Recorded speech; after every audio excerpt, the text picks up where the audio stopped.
quem? Eu vou repetir a pergunta dos dois lados. Vocês vieram aqui ouvir?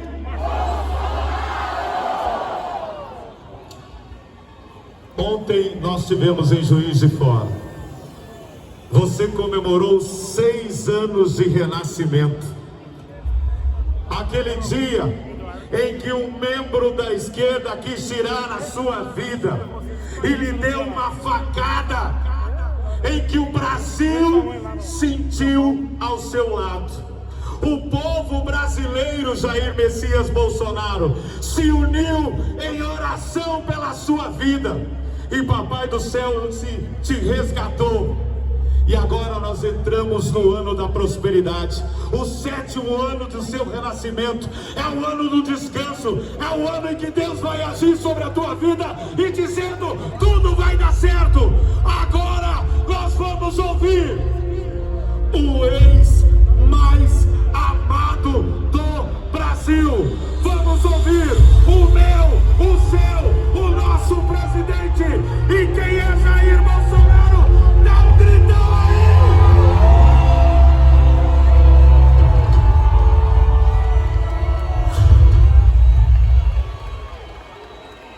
Meu Brasil verde e amarelo, boa tarde.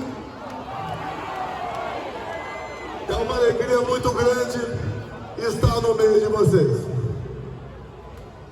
Nos enche de energia para lutar por um Brasil melhor para todos. Mas uma coisa muito importante.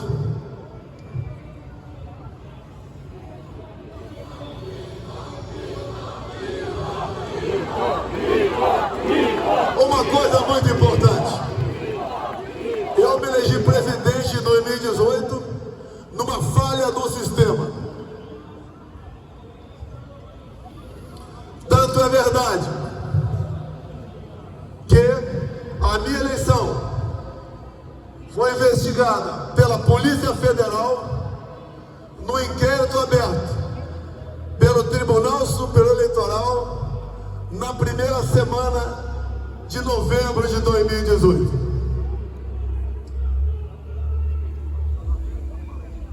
Se for possível para esse som, a gente agradece. Ou então peço para alguém sabotar. Arranca o cabo da bateria desse carro.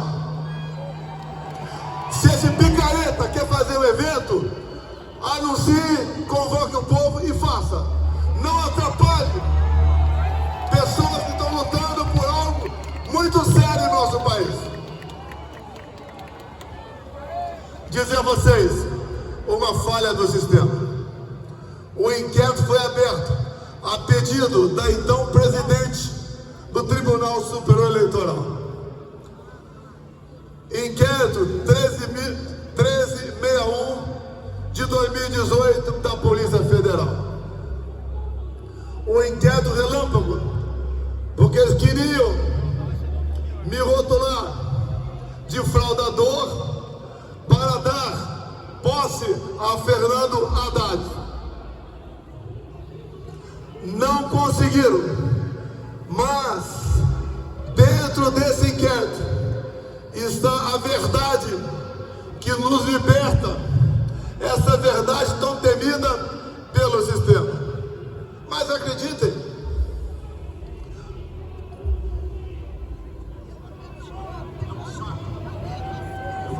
eu peço, desculpa aqui, eu não sou governador, mas que a PM arranque o cabo da bateria desse carro. Essa é uma atitude de canalha, vagabundo, que não tem compromisso no seu país. Quer fazer política? Vai fazer em outro lugar.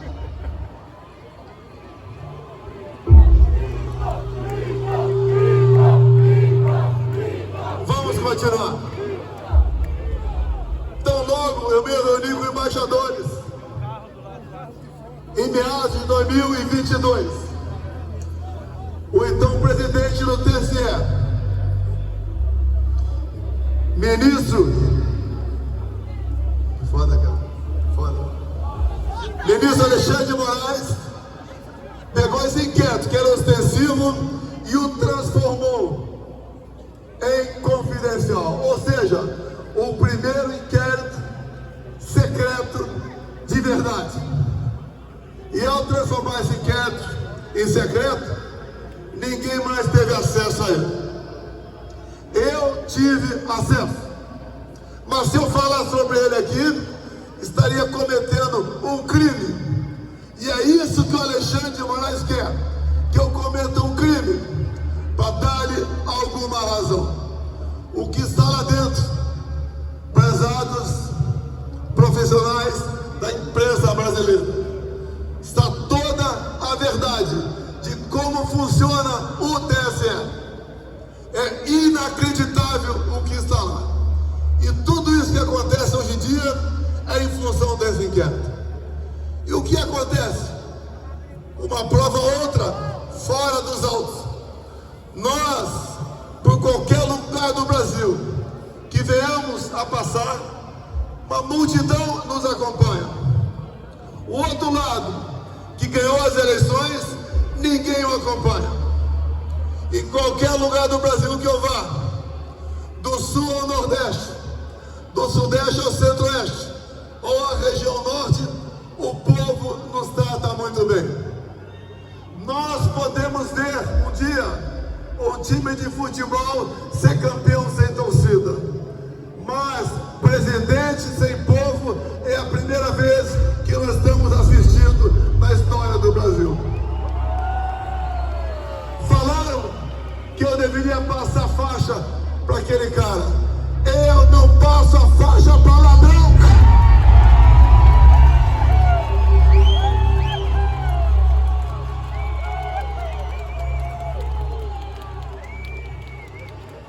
Existem dois tipos de ladrões: o ladrão que rouba o nosso dinheiro, e outro, mais perverso ainda, é o que rouba o nosso futuro e a nossa liberdade. As eleições de 22, aos poucos vocês vão tomando conhecimento, ela foi totalmente conduzida de forma parcial pelo presidente do Tribunal Superior Eleitoral, Alexandre de Moraes.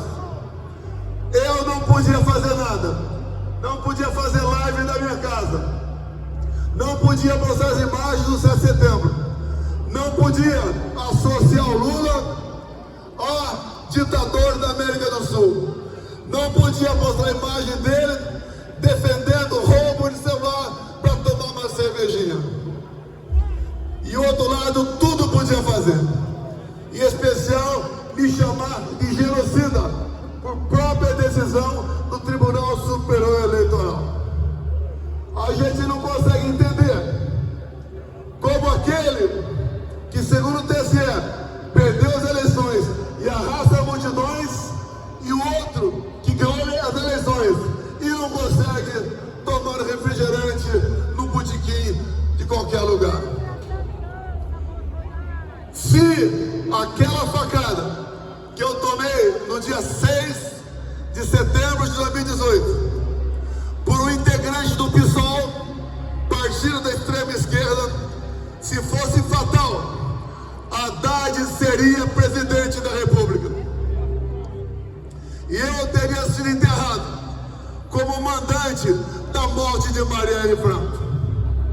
Essa verdade eles não querem. E na verdade, quando eles falam e fazem gestões para controlar a mídia, eles não querem censurar desinformação, discurso de ódio ou fake news. Eles querem censurar a verdade. Eles não querem que o nosso povo tome conhecimento da verdade de fato. Em meados de 22, fizeram uma cartinha, a cartinha em defesa da democracia. Intelectuais, conhecidos todos nós, artistas, e Lula da Silva assinou a cartinha em defesa da democracia. Lula da Silva, todo mundo sabe, o seu passado ao lado de ditaduras do mundo todo, bem como quando ele criou Foro de São Paulo, em 1990, criou ao lado de Fidel Castro e das Farc, as Forças Armadas Revolucionárias da Colômbia. Não se podia esperar outra coisa desse atual chefe de Estado que está aí. Repito, ontem voltei à cena do crime, porque lá em Juiz de Fora, onde levei aquela facada. E eu dei graças a Deus por ele, o nosso pai, me ter dado uma segunda vida e não deixado que a minha filha Laura ficasse órfã com 7 anos de idade.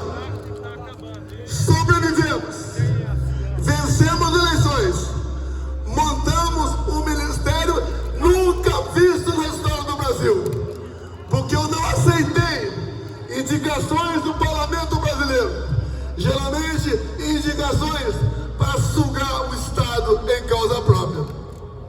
Montamos um ministério fantástico e ali começamos a criar lideranças políticas para o nosso Brasil. Como aqui presente, aqui em cima, o capitão Tarcísio de Freitas, que esteve à frente do Ministério da Infraestrutura. E sem ser carioca, e sem ser paulista, se elegeu governador por estado e está dando um tremendo exemplo de gestão pública para todos nós. Muitas outras lideranças fizemos pelo Brasil, mas o sistema começou a se incomodar comigo. E logo no primeiro ano, 2019, foi aberto um inquérito no fim do mundo, o conhecido inquérito das fake news. Eu atrapalhava o sistema. Como? Combatendo a corrupção, não da boca para fora. Aqui do lado, o Porto de Santos dava prejuízo de 500 milhões por ano. Conosco passou a dar lucro de 500 milhões por ano. Para onde ia essa grana? 1 bilhão por ano para o bolso de políticos e de gente integrante no sistema. Se um dia vocês souberem quem mandava Itaipu Binacional, vocês vão cair para trás. Lá era o filé da corrupção, porque na Itaipu Binacional não era permitido a auditagem pelo TCU. Só que o que nós evitamos com fraudes, com corrupção, fizemos obras fantásticas na região ali do oeste de Paraná. Alongamos a pista em 600 metros do aeroporto de Foz do Iguaçu. Começamos e concluímos a segunda ponte com o Paraguai. Começamos a terceira ponte com o Paraguai. E tantas outras obras de infraestrutura para mais de 50 municípios. A gente estava atrapalhando o sistema. Não tinham mais como roubar o nosso Brasil. As estatais passaram a dar lucro. Mas eles tinham que armar a minha saída de lá. Se hoje eu sou o ex mais amado no Brasil, esse divórcio não foi feito pelo povo. Foi feito por parte desse sistema que trabalhou 4 anos contra a minha pessoa. Não tinha semana que eu não era fustigado por uma sentença judicial atrapalhando o nosso governo. Mas vencemos tudo isso. Vencemos a pandemia. Vencemos uma guerra lá fora. O Brasil começou a entrar no rumo e fez uma coisa que ninguém nunca fez no Brasil. Nós zeramos ou reduzimos a carga tributária de milhares de produtos, entre eles os combustíveis, entre outros o fio do EPVAT, entre outros a diminuição em 30% do IPI de mais de 4 mil produtos. E acreditem, quanto mais nós diminuímos ou zerávamos impostos, mais o Brasil arrecadava. Isso empoderava o sistema, porque na verdade eles não estavam roubando mais. Se uniram e começaram o velho discurso que eu queria dar um golpe de Estado. Golpe de Estado usando, como disse o Malafaia aqui, dispositivos da nossa Constituição. E eles, para evitar que eu tivesse chance de voltar, decretaram a minha inelegibilidade. Inelegibilidade, uma delas, porque me reuni com embaixadores. Eu não me reuni com traficantes no Morro do Alemão, como Lula fez. Esses inquéritos, que dali se derivaram outros em cima de ditas petições, dando amplos poderes.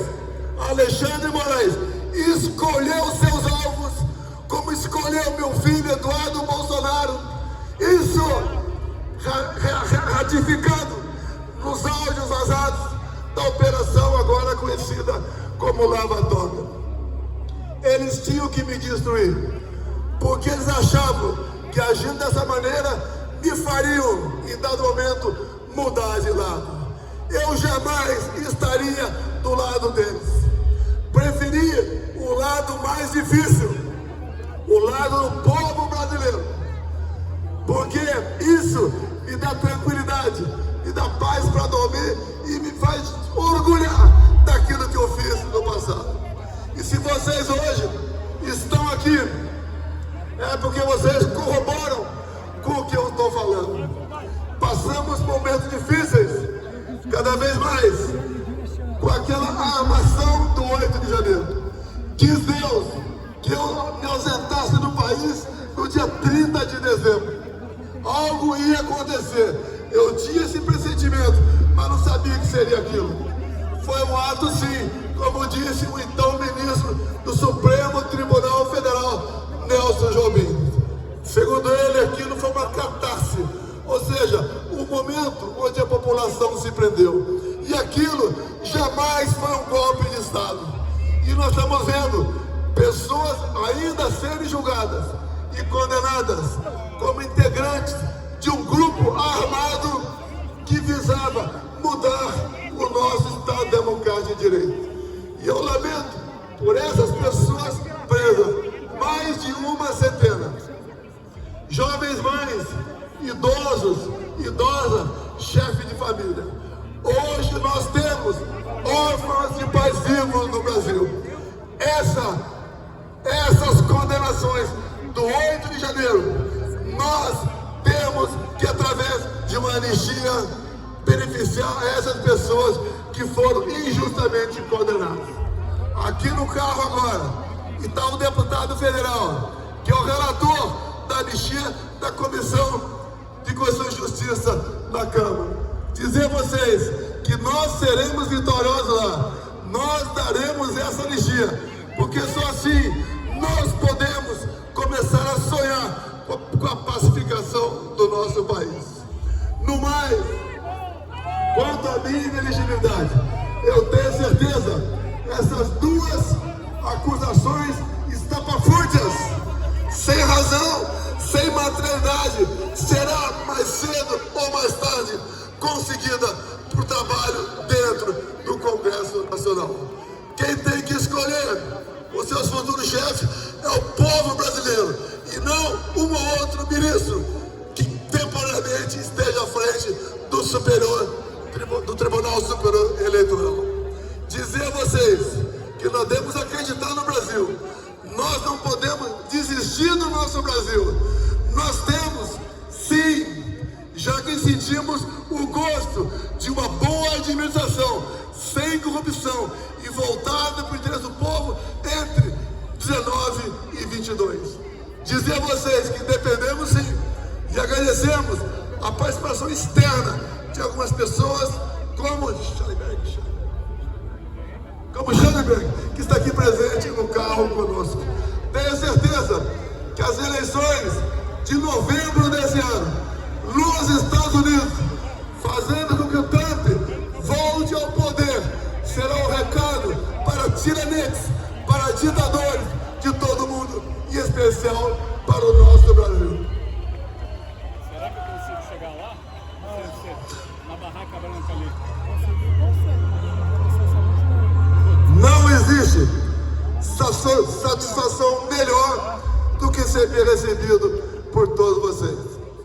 dizer a vocês que isso faz com que nós, políticos de hoje, sejamos diferentes do político de ontem. Até pouco tempo, todos os políticos eram tidos como iguais. Mostramos ao longo dos nossos 4 anos que nós não somos todos iguais. Ao longo do meu mandato, indo para o encerramento, nós voltamos a acreditar em nosso país. Voltamos a conhecer o que é cada poder da República, o que é o Poder Executivo, o que é o Poder Legislativo e o que é o Supremo Tribunal Federal. Dizer a vocês que voltamos a vestir o verde e amarelo com orgulho, a cantar o hino nacional com emoção, a dar valor à nossa família, a conhecer realmente quais são as potencialidades do nosso Brasil.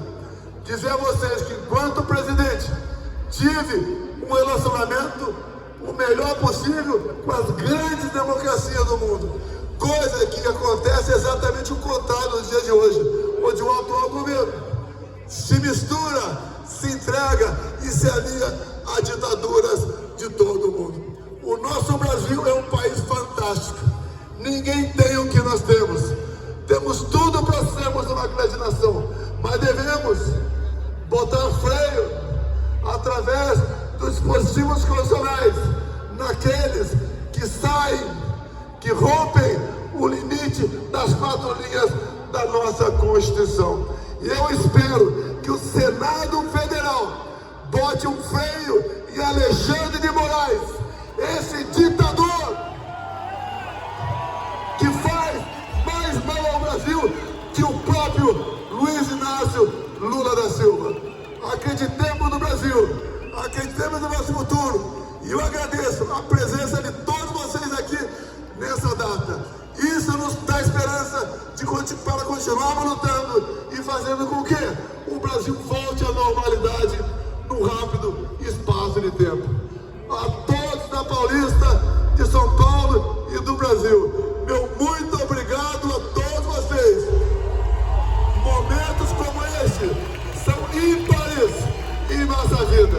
Obrigado, Malafaia, Tarcísio, Schallenberg. Obrigado, Nicolas. Obrigado, Caia, Magno Malta, Eduardo Bolsonaro. Muito obrigado a todos vocês.